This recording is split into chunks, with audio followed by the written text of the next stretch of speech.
Bonjour à tous et bienvenue dans ce webinaire sur Project. Réussissez et simplifiez votre gestion de projet avec Project.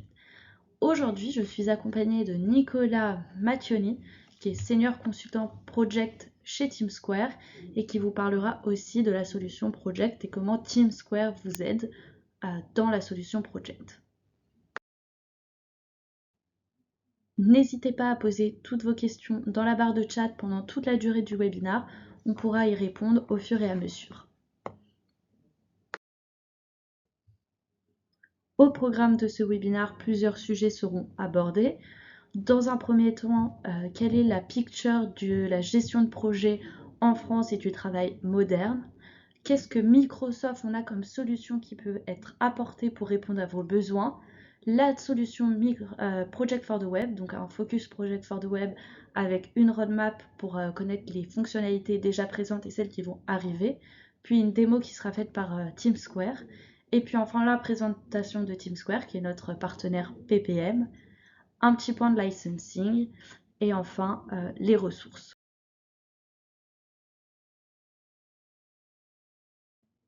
Démarrons sans plus attendre cette première partie du webinaire avec le travail moderne aujourd'hui en France. Au cours des 2 dernières années, la façon dont on travaille a totalement évolué, donc en raison du Covid notamment. Et on a observé, donc d'après des chiffres de 2021, que 73% des employés disent vouloir des options de travail plus flexibles et qu'on a 80% des dirigeants qui disent vouloir apporter des changements majeurs pour s'adapter aux décisions de leurs employés. Et on a également 40% des employés qui envisagent de quitter leur employeur dans un phénomène qui est appelé le grand remaniement. Et tout cela alors qu'on aurait besoin de 25 millions de nouveaux professionnels de projets d'ici 2030. Et donc pour combler le déficit de talent, 2,3 millions de personnes devront occuper un emploi axé sur la gestion de projet chaque année pour répondre à cette demande, y compris des chefs de projet ou tous les acteurs du changement.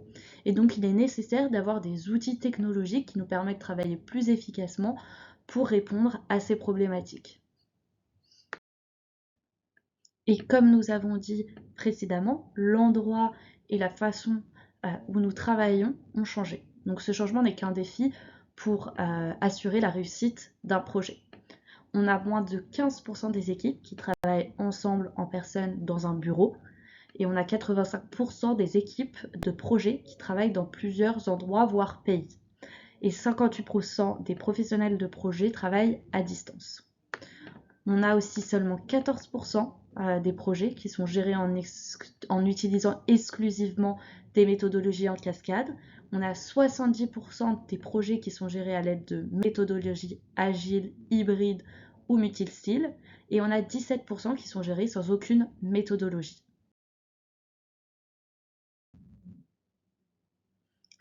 Tout ça pour dire finalement que l'on a 90% des travailleurs qui pensent que leur job compte, mais ils passent 40% de leur temps sur d'autres tâches, qui sont souvent en meeting, qui demandent pour du temps pour avoir des reviews, des accords sur certaines tâches, et donc qui ont du mal à prioriser leur travail et qui ont du mal à collaborer avec les autres pour pouvoir les rencontrer en team meeting par exemple.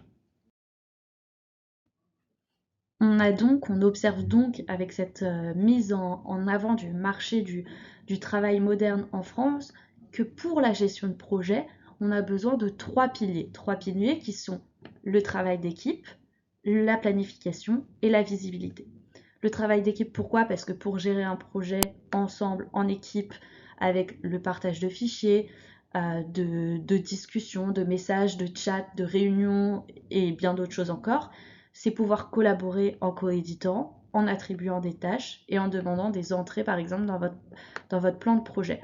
Planification, pourquoi? Parce qu'on a besoin d'outils flexibles pour alimenter nos plans, nos projets, qu'ils soient grands ou petits.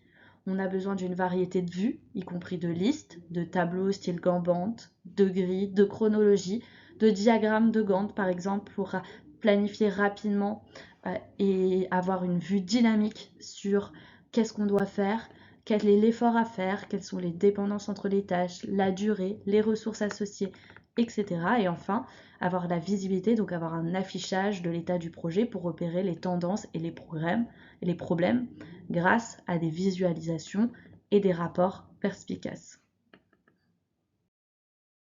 Et donc, pour suivre, après ces 3 piliers, je dirais que dans ces 3 piliers, on retrouve tout un tas de tâches, de choses qui sont nécessaires à la gestion de projet, qui sont les tâches, une méthodologie à choisir, un reporting, un workflow, de la communication, de la collaboration entre les équipes, un relationship, une fusion entre les équipes, des applications, des données, de la sécurité forcément, des documents et de la finance. Et donc tous ces éléments sont réunis au sein d'un écosystème Microsoft, donc avec Microsoft 365, avec Project en plus, car Project n'est pas inclus dans Microsoft 365. Et on peut se poser la question de pourquoi tout est connecté et lié, pourquoi on utilise tout cet écosystème. Et bien tout simplement parce que quand on organise un projet, qu'on gère son planning, son exécution, et ben on le fait dans Project, mais on communique grâce à Teams, donc sur les différentes tâches à effectuer, sur le comment le faire réellement, pourquoi le faire. On doit analyser les résultats, les tâches en cours, donc ça on peut le faire avec Power BI pour une vue simple et graphique. On peut créer, configurer des Power Apps qui sont nécessaires à la bonne gestion des projets, car tout n'est pas disponible dans l'outil de gestion même, donc Project. On peut tout automatiser avec Power Automate pour qu'il y ait des connexions entre tout ça. Et finalement, tout ça, c'est au sein d'un cloud de confiance Microsoft. Ainsi, on ne peut pas parler de gestion de projet sans tous ces outils qui sont nécessaires à la gestion de projet. On ne peut pas parler de gestion de projet seulement avec Project. Il nous faut absolument tout cet écosystème qui nous permet de rassembler les 3 piliers et qui nous permet d'être efficace et d'être vraiment le plus rapide possible et le plus productif. Donc finalement, si je devais résumer en une seule phrase tout ce que je viens de dire, c'est que les équipes, elles travaillent de la manière dont elles ont envie et les entreprises doivent obtenir le résultat dont elles ont besoin. Et donc ça, c'est vraiment la vision de Microsoft sur le travail moderne, sur la gestion de projet.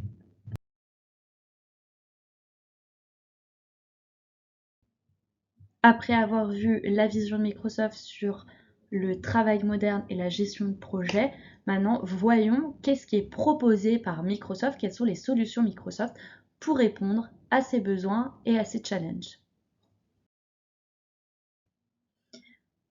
On a donc plusieurs produits, plusieurs solutions qui permettent de répondre à des besoins qui sont spécifiques en termes de gestion de projet. On a Planner, Project for the Web et puis Project dans la Power Apps.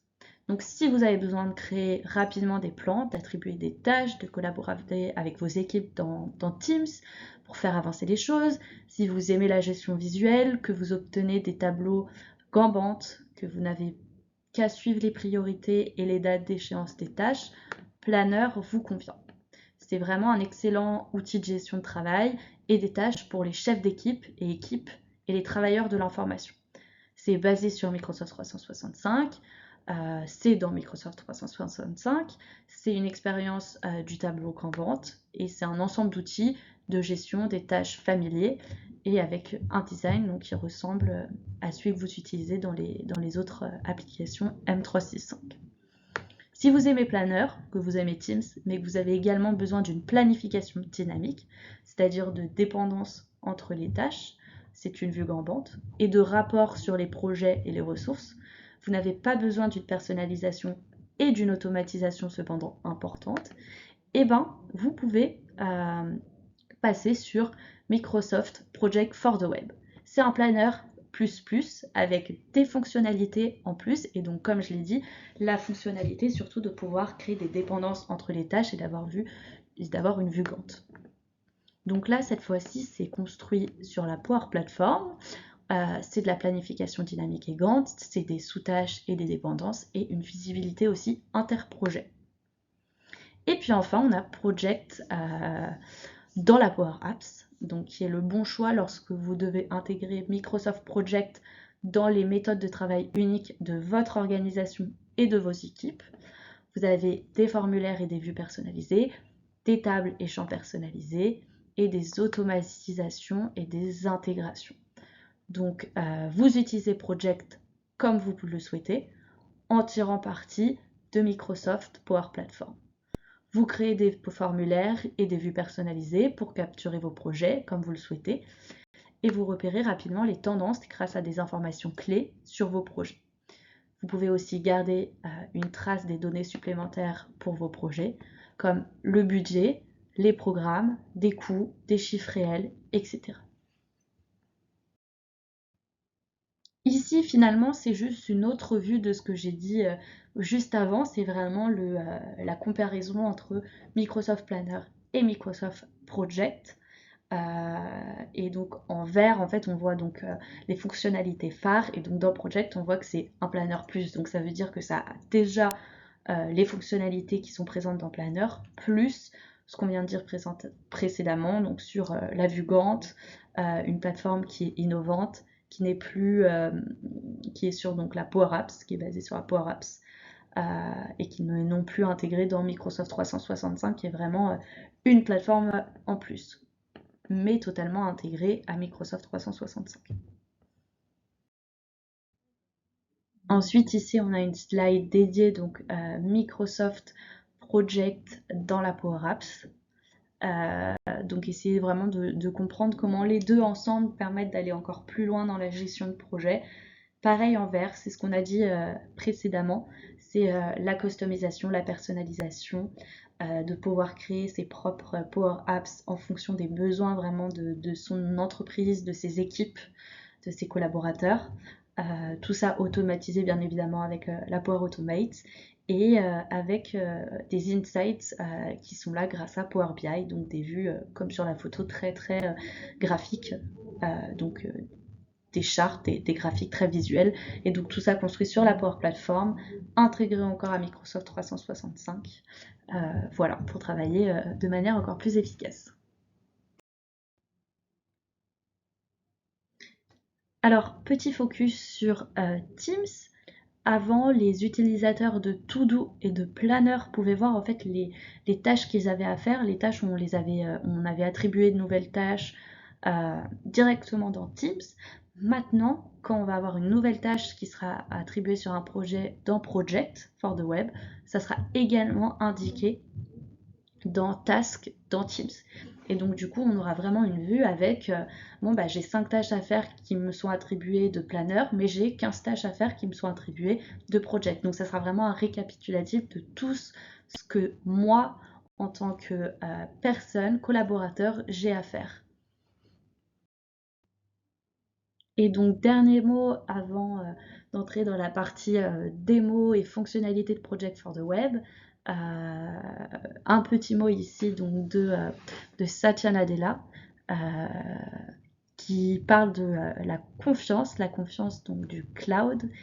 Et donc ici tout Microsoft 365, tout l'écosystème Project repose bien évidemment sur un cloud de confiance.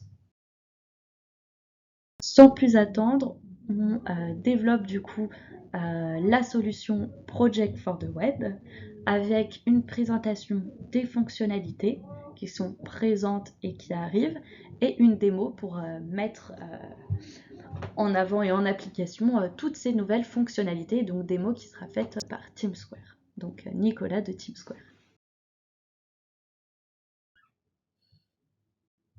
Tout d'abord, la vision de Project, c'est que ça doit être un outil qui est simple et puissant pour tout le monde.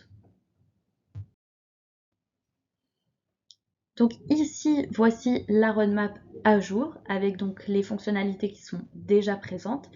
celles qui arrivent dans un futur très proche ou même qui sont parfois là déjà chez nos clients, et puis celles qui sont censées arriver plus tard. Donc je ne vais pas toutes les détailler, je vais justement laisser la parole à Nicolas pour faire la démonstration de toutes ces fonctionnalités déjà présentes ou qui arrivent. Merci Clara et bonjour à tous. Donc bienvenue dans cette démonstration de Project for the Web. Nous commencerons par un petit tour d'horizon des principales fonctionnalités du produit et on terminera par un passage en revue des nouvelles fonctionnalités présentes dans la roadmap du produit.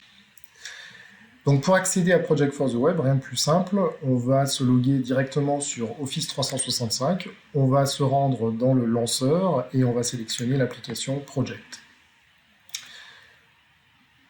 Donc on va arriver sur une page d'accueil qui est accessible aussi directement en tapant project.microsoft.com. Cette page d'accueil, elle reprend l'ensemble des projets sur lesquels je suis en train de travailler. Donc par défaut, il va m'afficher les derniers projets auxquels j'ai accédé dans les jours récents, et je vais pouvoir épingler certains de ces projets, si je le souhaite, dans la zone de favoris. Une fois que j'ai épinglé ces projets, je vais pouvoir y accéder directement depuis le lien qui est rajouté dans les favoris. Alors, une fois que j'ai ouvert mon projet dans Project for the Web, j'ai à ma disposition 5 onglets, comme vous pouvez le voir en haut. Le premier onglet concerne une vue tabulaire, donc c'est ce qu'on appelle la vue gris en français. Et cette vue gris, finalement, ça ressemble beaucoup à ce qu'on peut connaître dans Excel ou dans des listes de type SharePoint, pour ceux qui sont familiers avec SharePoint. Donc cette vue, elle me permet de faire de la saisie assez rapide quand j'ai besoin d'initialiser mon projet. Je peux également insérer des colonnes personnalisées. Donc on a deux types de colonnes essentiellement. On a les colonnes standards qui sont proposées nativement par le produit. Donc par exemple, si je veux changer la priorité d'une tâche, je peux tout à fait le faire directement dans la table. Là, je vais le faire sur 2 tâches. Et je peux également créer un nouveau champ du type que je souhaite. Donc là, par exemple, si je veux un champ de type typologie,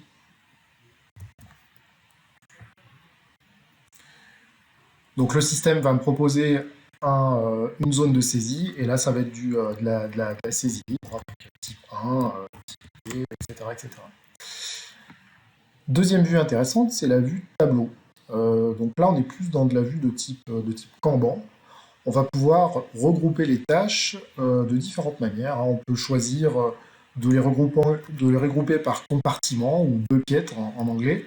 Donc là, c'est déjà le cas dans cette vue-là. Mais je peux également changer le niveau de regroupement. Et je peux visualiser mes tâches finalement par ressources ou par étiquette, si j'ai défini des étiquettes directement sur mes tâches.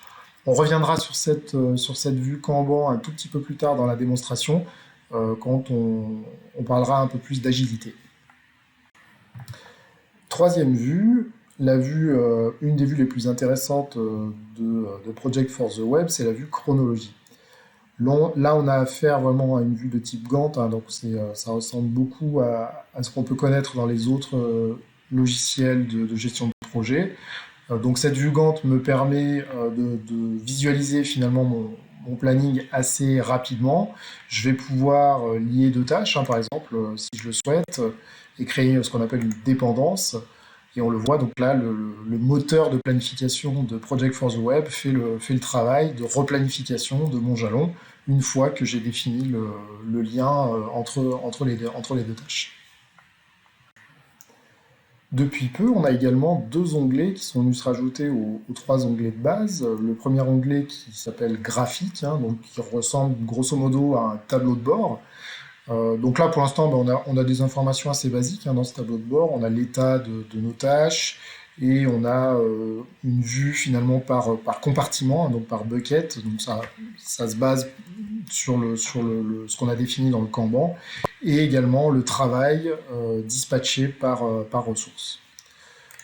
On retrouve une vue de type personne, donc cette vue finalement c'est un espèce de Kanban mais qui est très orienté ressources, Et dans cette vue-là, on retrouve l'ensemble des activités par ressource. On peut changer le niveau de regroupement, hein, toujours pareil, c'est toujours la même logique, et on va pouvoir ainsi piloter très très efficacement le planning dans cette vue People.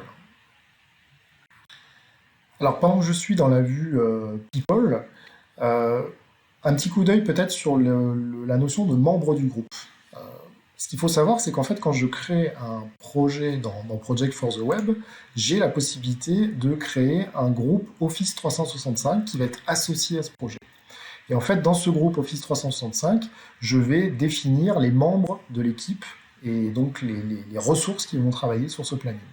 Ce qui est intéressant, c'est que tout ça, c'est assez transversal. Le groupe Teams, on peut faire correspondre en fait un groupe Teams à ce groupe Office 365 et ainsi profiter des fonctionnalités de Teams directement depuis Project for the Web. Donc, par exemple, si je souhaite afficher les fichiers du Teams, du groupe Teams qui correspond à ce planning, je peux le faire rapidement en cliquant sur Fichier de Teams. Là, il va m'amener sur l'espace dédié à la documentation de ce projet et je vais pouvoir centraliser toute la documentation dans SharePoint et donc dans Teams. Changeons de planning à présent pour creuser un tout petit peu plus les fonctionnalités autour de la planification. Il faut savoir que Microsoft a fait beaucoup d'efforts ces dernières semaines, ces derniers mois pour améliorer le moteur de planification et la manière de planifier dans le logiciel.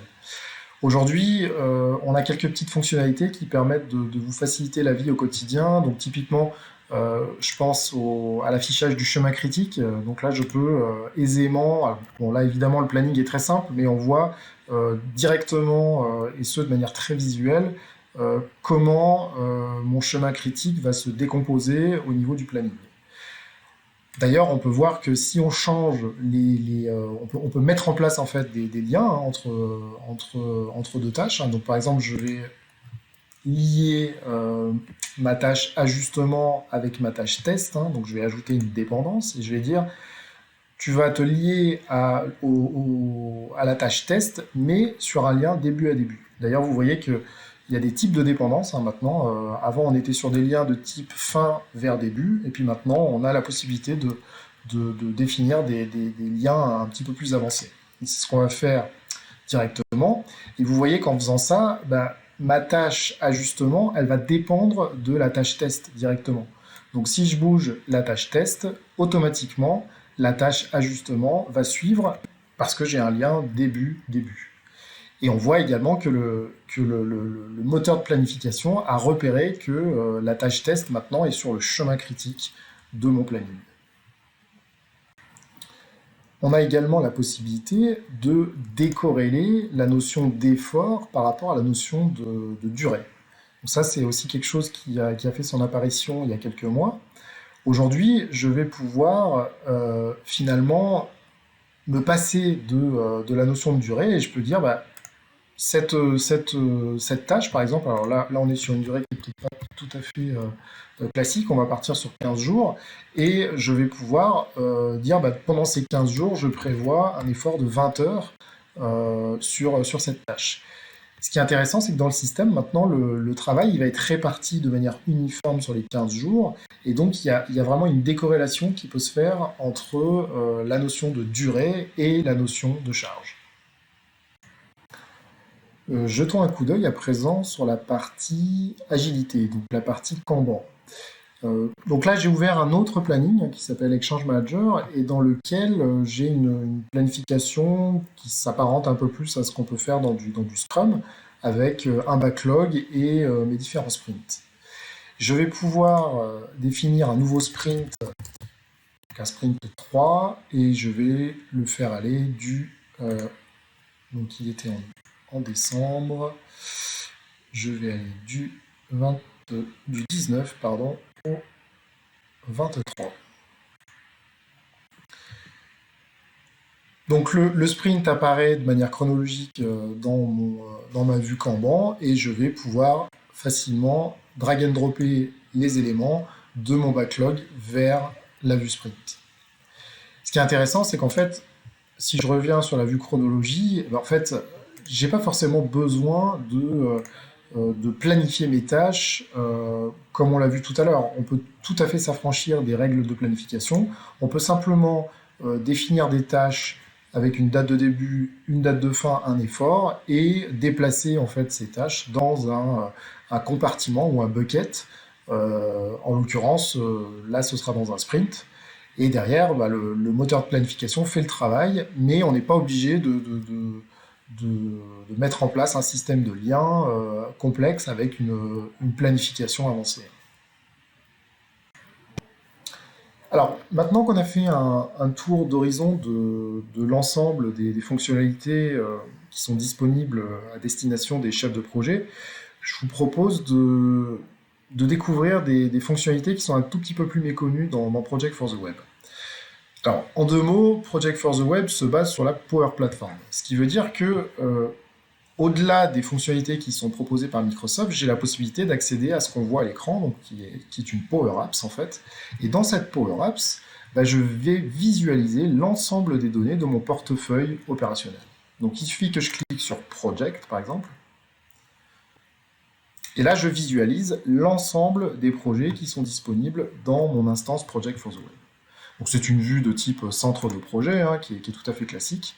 On va avoir des possibilités de regroupement, on va pouvoir personnaliser les colonnes et on va pouvoir définir des indicateurs graphiques, on va pouvoir mettre des petits symboles graphiques en face des fonctionnalités. Donc tout ça, ce sont des personnalisations qui peuvent se faire assez aisément, étant donné qu'on est dans cette Power Apps et que tout est extensible, hein, finalement. L'autre force, selon nous, du produit réside dans le fait qu'on va pouvoir, ce qu'on appelle étendre le modèle. On va pouvoir créer des objets en plus dans l'application. Donc, par définition, et quand le produit est installé par défaut, on a les objets de base, hein, les projets, les tâches, les ressources, etc. Et en fait, on a la capacité à créer des objets en plus. Donc, par exemple, dans cette instance de démo, on retrouve des project requests ou des idées, en fait, qui sont en fait sont pas encore des projets, ce sont simplement des idées, des initiatives, et à un moment donné, il va y avoir un flux de validation et on va pouvoir convertir ces idées en projets. Également, on va pouvoir définir la notion de programme. Donc par exemple, un programme, ça peut être un ensemble de projets. Donc comme on le voit dans l'application, j'ai associé un certain nombre de projets qui sont liés à mon programme, et je vais pouvoir définir des métadonnées, des données qui sont propres à mon programme, et ce, à un autre niveau d'abstraction. Donc ça m'offre vraiment des capacités de personnalisation qui sont assez impressionnantes. Du fait qu'on soit basé sur la Power Platform, ça nous offre également un gros potentiel en termes de personnalisation au niveau de ce qu'on appelle les flux de travail. Donc les flux de travail dans la Power Platform sont pris en charge par le module qu'on appelle Power Automate. Donc là, dans ce jeu de démo, on a une petite mise en application de ces flux de travail. Donc je vais vous montrer ça sur un planning. On a créé en fait un onglet qui s'appelle Tracking. Et dans cet onglet Tracking, on va retrouver l'ensemble des informations de type planification initiale, hein, ou baseline en anglais. Donc là, on a créé simplement deux champs et on va pouvoir exécuter un flux de travail, hein. Donc ce flux de travail, il a été réalisé et personnalisé pour les besoins de la démo, hein. Donc une fois que j'exécute ce flux de travail, qu'est-ce qui va se passer en fait? Je vais lancer l'exécution. Donc là, il me propose de basculer et d'exécuter en fait le flux de travail dans Power Automate. Donc je vais exécuter ce flux. Voilà. Et une fois que le flux a été exécuté, je vais pouvoir actualiser mes données dans l'interface graphique. Et en fait, qu'est-ce qu'on constate? C'est qu'en fait, il va me recopier pour certaines de mes tâches la date de fin, et il va me la copier en fait dans un champ de type baseline, donc de type planification initiale. Donc c'est un exemple de ce qu'on peut faire avec un Automate, et vous verrez tout à l'heure dans la partie reporting qu'on va pouvoir réexploiter ces données directement dans Power BI. L'autre particularité de Project for the Web, c'est qu'il s'appuie sur le module de gestion de ressources qui est présent dans Dynamics. Donc on a un petit morceau finalement de Dynamics dans Project for the Web, mais sans le savoir, et on va pouvoir faire de la réservation de ressources et envisager des scénarios de gestion de ressources qui peuvent être assez avancés. Donc là, par exemple, je vais vous montrer ce que ça peut donner sur un exemple dans le jeu de démo. Donc là, on a créé une demande de profil de ressources, hein. Donc là, par exemple, j'avais besoin d'un plombier, je crois, sur un projet en particulier. Et en fait, sur cette demande de ressources, je vais pouvoir définir des caractéristiques et euh, un niveau de compétences que je souhaite sur ce projet. Donc là, par exemple, j'ai choisi la caractéristique plombier et j'ai choisi quelqu'un qui était assez expérimenté pour effectuer ce travail-là. Une fois que j'ai fait cette demande de ressources, je vais pouvoir aller dans ce qu'on appelle le schedule board, hein, au niveau de Project for the Web, et je vais pouvoir trouver la bonne ressource qui correspond au type de profil que je souhaite.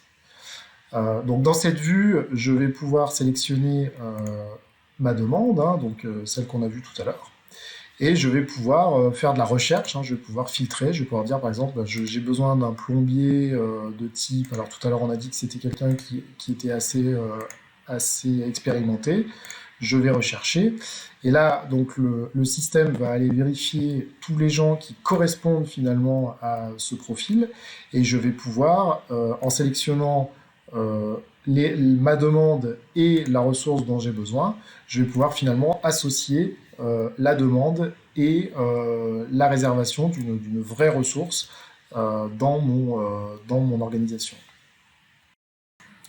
Alors, comme je vous l'ai dit tout à l'heure, étant basé sur la Power Platform, on va avoir la capacité à déployer des rapports de type Power BI. Donc il y a un certain nombre de rapports, alors je peux vous les montrer, donc ce qu'on appelle le pack de rapports Microsoft. Donc ça c'est un pack qui est proposé nativement par Microsoft, hein, que vous pouvez aller télécharger. Et en fait ce pack il va reprendre les informations standards, hein, de votre jeu de données. Donc on peut faire un petit tour du propriétaire, hein. Donc là, l'ensemble des données de mon portefeuille opérationnel se retrouve dans un certain nombre de vues. Donc là, j'ai une vue de type portefeuille. Après, je vais avoir des vues qui vont être plus liées aux tâches, à la timeline, etc., etc. Donc ça, je pourrais vous laisser faire un petit tour si ça vous intéresse, et vous pouvez déployer le pack de rapport directement dans votre instance. On peut regarder un petit peu ce que ça donne sur la vue type ressources dashboard. Donc vous voyez, toutes les informations qui sont stockées en base, on va pouvoir les récupérer de manière assez facile dans un rapport Power BI. Ce qui est intéressant, c'est qu'on va pouvoir aussi développer nos propres rapports. Donc là, par exemple, on a travaillé sur un plan de charge prévisionnel, hein, ou capacity planning en anglais. Et dans ce plan de charge prévisionnel, finalement, on récupère l'ensemble des informations, et ce, de manière chronologique. Donc, ce qui veut dire que mes données je peux les analyser finalement dans le temps. Donc, si je regarde ce que ça donne sur un rapport de ce type-là, donc je vais pouvoir descendre au niveau mois, que ce soit au niveau ressources ou au niveau projet. Donc je peux analyser l'ensemble de mes charges de travail, profil par profil, ressource par ressource. À noter également que, vous voyez en rouge, j'ai la ligne de capacité. Donc cette ligne de capacité, elle est directement liée en fait au calendrier de ma ressource. Ça veut dire que je vais pouvoir définir des exceptions, hein, ou des vacances, des absences au niveau de ma ressource. Donc tout ça, ce sont des fonctionnalités qui ne sont pas forcément disponible directement dans la vue chef de projet, mais dès que vous basculez dans la Power Apps, en fait, hein, tout ce que je suis en train de vous montrer, vous avez des capacités qui sont assez impressionnantes, parce que le modèle est très extensible. Également, on va pouvoir exploiter les données dont je vous ai parlé tout à l'heure, donc les données de type baseline. Donc là, on a développé un petit rapport pour notre jeu de démo qui s'appelle le Schedule Report. Et en fait, ce Schedule Report, il va tout simplement faire des calculs de variance, hein, d'écart entre la donnée qui est disponible dans les dates de fin, hein, des jalons ou des tâches, et la fameuse planification initiale, hein, ou baseline, euh, et, et ce, donc, pour toutes les tâches de mes projets. Donc, par exemple, si je prends celui-ci, je vais avoir un calcul qui va se faire de variance, qui va se faire sur l'ensemble de mes tâches. Donc, bon, c'est assez simple, hein, la formule n'est pas très compliquée, mais en gros, c'est pour vous expliquer qu'on va pouvoir étendre le modèle, on va pouvoir mettre en place des Power Automate assez facilement, et derrière, on va pouvoir exploiter cette donnée directement dans Power BI. Alors, pour terminer, je souhaitais vous montrer une dernière fonctionnalité. Alors, avant de parler de la roadmap du produit, hein, de la roadmap de Project for the Web, je vais vous montrer justement la fonctionnalité qui s'appelle roadmap au sein du produit. Alors, cette fonctionnalité, elle est assez intéressante quand on a besoin de communiquer sur un ensemble de planning, hein. Donc là, on a créé une petite roadmap d'exemple. Donc cette roadmap, qu'est-ce qu'elle fait? En fait, elle permet de centraliser un certain nombre d'informations. Donc là, je vais venir me lier à des projets qui sont disponibles dans mon instance et je vais pouvoir faire remonter certaines tâches clés, certains jalons clés, et je vais pouvoir mettre en place du formatage conditionnel, ou en tout cas, je vais pouvoir mettre des styles liés à l'état de mes activités. Donc c'est assez intéressant quand on souhaite communiquer, et ça permet de produire quelque chose d'assez visuel. Alors, passons à présent à la roadmap de Project for the Web. Donc là, l'idée, c'est de vous donner un petit aperçu des fonctionnalités qui vont arriver en fait dans les semaines, dans les mois qui viennent. On va commencer par la vue People, hein, donc le dernier onglet dans Project for the Web. Donc là, il faut s'attendre à certaines évolutions plutôt d'ordre graphique, hein, sur cette vue-là. On va avoir la possibilité de visualiser les activités de manière un peu plus visuelle. Pour moi, l'idée, bah, c'est voilà, c'est d'enrichir un tout petit peu cette vue au fil de l'eau. Une autre fonctionnalité intéressante va être l'apparition de l'historique. Donc tous les changements, bon, ça va ressembler un petit peu à ce qui existe dans SharePoint, hein, mais tous les changements qui vont être opérés sur une tâche vont être tracés en base et on va pouvoir les visualiser directement dans l'interface. Donc j'imagine que ces informations vont être disponibles dans Power BI. À venir également une évolution, hein, de la vue Kanban, hein. Donc là, à coup sûr, on va avoir des nouvelles fonctionnalités qui vont faire leur apparition et je pense on va avoir une reprise de certaines fonctionnalités qui peuvent exister dans Planner et qu'on va retrouver dans l'outil Project for the Web. Un nouvel objet également sur lequel il va falloir compter dans les semaines qui viennent, c'est l'objet objectif, un goal. Donc on va avoir cette capacité à définir des objectifs au niveau d'un projet et vérifier qu'en fait ils sont bien alignés, que les tâches, hein, sont alignées avec les objectifs du projet. Une fonctionnalité qui a été demandée par beaucoup de clients, c'est finalement la vue ressources. Donc là, sur cette vue ressources, on va pouvoir visualiser rapidement l'ensemble des activités sur lesquelles on est affecté en fait, hein, et ce de manière centralisée, donc c'est comme un centre des tâches en fait, hein, une espèce de super feuille de temps dans laquelle on va pouvoir visualiser l'ensemble des activités. Alors ça, c'est une fonctionnalité qu'on a déjà vue pendant la démo, hein, donc qui est la gestion des dépendances, hein, donc des liens entre tâches, de manière un peu plus avancée. Donc avant, comme je vous l'ai dit, on pouvait faire que du fin vers début. Maintenant, on a tous les types de liens qui vont être disponibles directement dans l'application. On va pouvoir, par contre, alors ça, c'est pas encore quelque chose qui est disponible, mais on va pouvoir euh, mettre en place un délai, hein, donc comme on pouvait le faire dans MS Project à l'époque. Alors, une fonctionnalité que tous les anciens utilisateurs de Project réclament à corps et à cri auprès de Microsoft depuis des mois, c'est la notion de custom field, hein, de champ personnalisé d'entreprise. Donc là, ben, on va enfin pouvoir disposer de cette fonctionnalité dans le produit. Donc l'idée, c'est de définir non pas une colonne locale, hein, comme je vous l'ai montré tout à l'heure, mais une colonne d'entreprise, ce qui veut dire que ça permet de consolider les données au niveau global, hein, au niveau de l'ensemble des plannings. Donc ça va être une fonctionnalité vraiment intéressante si on souhaite personnaliser un peu plus la solution.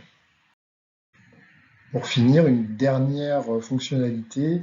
Alors là, c'est plutôt côté centre d'administration d'Office 365. On va avoir un peu plus de statistiques sur l'utilisation de l'application. Donc ça, c'est plutôt une bonne nouvelle si on souhaite finalement suivre l'évolution des usages au niveau de l'entreprise une fois qu'on a déployé le produit et qu'on a acheté les licences. Donc c'est une fonctionnalité qui est quand même assez intéressante pour mesurer un petit peu le retour sur investissement qu'on peut avoir sur ce type d'outil. Quelques slides à présent pour présenter TeamSquare. Donc TeamSquare, nous sommes un partenaire historique de Microsoft hein, sur les solutions de management de projet et de portefeuille de projet. Une des particularités de TeamSquare, c'est qu'on va à la fois avoir les compétences, on va dire, méthodologiques, fonctionnelles, et également les compétences autour des outils et du développement. Donc on travaille vraiment en synergie entre les deux types de métiers. On a des partenariats qui sont maintenant bien installés, notamment avec Microsoft hein, depuis la création de la société. En termes d'offres de services, donc je dirais qu'il y a différents pôles chez TeamSquare. Le premier est un pôle qui va plus être un pôle de délégation, où en fait on va mettre à disposition des profils de type chef de projet, des Scrum Masters, des PMO. Donc là, l'objectif, c'est vraiment de venir vous assister directement au sein de vos organisations. On va avoir un volet plus autour du conseil. Donc là, l'objectif de ces métiers-là, c'est plutôt de travailler on va dire en amont. On va procéder à des audits, on va faire de l'analyse, on va mettre en place éventuellement des processus, retoucher les processus, les méthodologies. On va également pouvoir travailler au niveau du portefeuille, hein, aussi bien opérationnel que portefeuille stratégique. Une fois que toutes ces tâches ont été effectuées, bah, y a bien souvent un déploiement d'outils qui doit se faire. Et c'est là où le volet, le pôle expertise technique prend le relais. Et là, l'objectif de ces consultants, c'est plutôt de personnaliser les solutions et les adapter aux besoins en fait, de votre organisation. Dernier volet, hein, et pas des moindres, pardon, c'est la gestion du changement. La gestion du changement qui est couverte finalement par de la formation, par du coaching, mais également tout un volet communication hein, qui est important quand on déploie un nouvel outil de gestion de projet. En termes de localisation, donc nous rayonnons sur France entière. Ce qui est intéressant également, c'est qu'on a quelques consultants qui peuvent être présents en région et également on a quelques consultants qui sont présents à l'étranger. Donc on a une capacité à travailler à l'international. On a déjà des clients pour lesquels on travaille. Donc ça peut être en Asie, en Amérique du Sud, en Amérique du Nord, en Afrique, etc., etc. En termes de contact, donc je vous redonne un petit peu les coordonnées de mes collègues donc, qui sont business développeurs, hein, donc les commerciaux chez TeamSquare.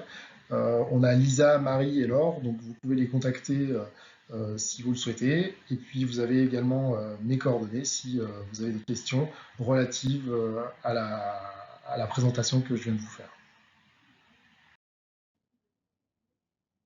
Merci Nicolas sur cette belle démonstration et puis sur tout ce que TeamSquare est capable d'apporter à Project for the Web. Maintenant, parlons un peu de licensing. Nous avons donc 3 différentes licences, 4 même je dirais. On a d'abord celle pour les membres d'équipe, donc qui est inclus en fait si vous avez Office 365, donc il ne vous coûte rien.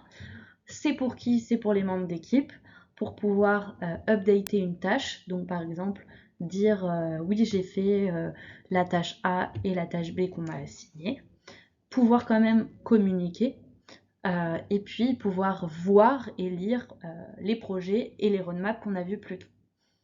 Ensuite, si on a un project manager, là on sera plutôt sur du project plan 1. C'est-à-dire qu'on a besoin de créer, on a besoin d'assigner, de schedule des projets. Faut assigner des tâches, on doit visualiser les roadmaps et les graphiques dans Power BI. Et on doit pouvoir avoir accès et utiliser Project Apps, donc 5 Custom Tables. Ensuite, si ça c'est pas suffisant, et ben on passe sur du plan 3, donc plutôt pour des portfolio management, où là c'est toutes les fonctionnalités qui sont présentes dans Project Plan 1, mais également la possibilité de créer cette fois-ci et de gérer les roadmaps, et enfin d'avoir un accès et utiliser donc les Project Apps, mais cette fois-ci on a le droit à 15 tables.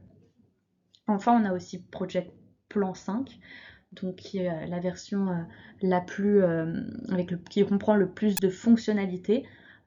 Et là, en fait, donc c'est ce qu'il y a dans Plan 3, plus la possibilité d'avoir accès et de créer en fait un nombre illimité de tables dans Project et dans la Power Apps.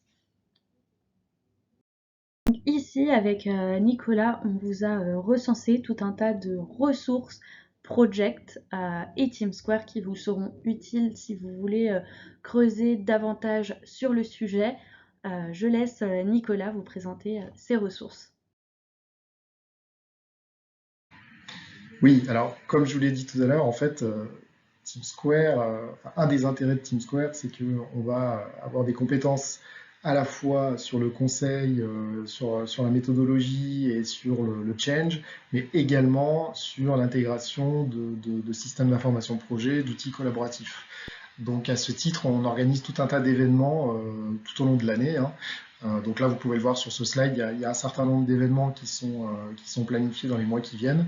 Le mieux, si ça vous intéresse, c'est de scanner le petit QR code qui apparaît sur ce slide et on se fera un plaisir de vous recontacter le cas échéant si vous souhaitez participer à l'un de ces événements ou à plusieurs événements, il n'y a pas de problème. Merci à tous pour votre écoute. On reste encore quelques instants pour répondre à vos questions, donc n'hésitez pas, si vous avez encore des questions, ça se passe dans la barre de chat. Merci beaucoup et très bonne journée. Au revoir.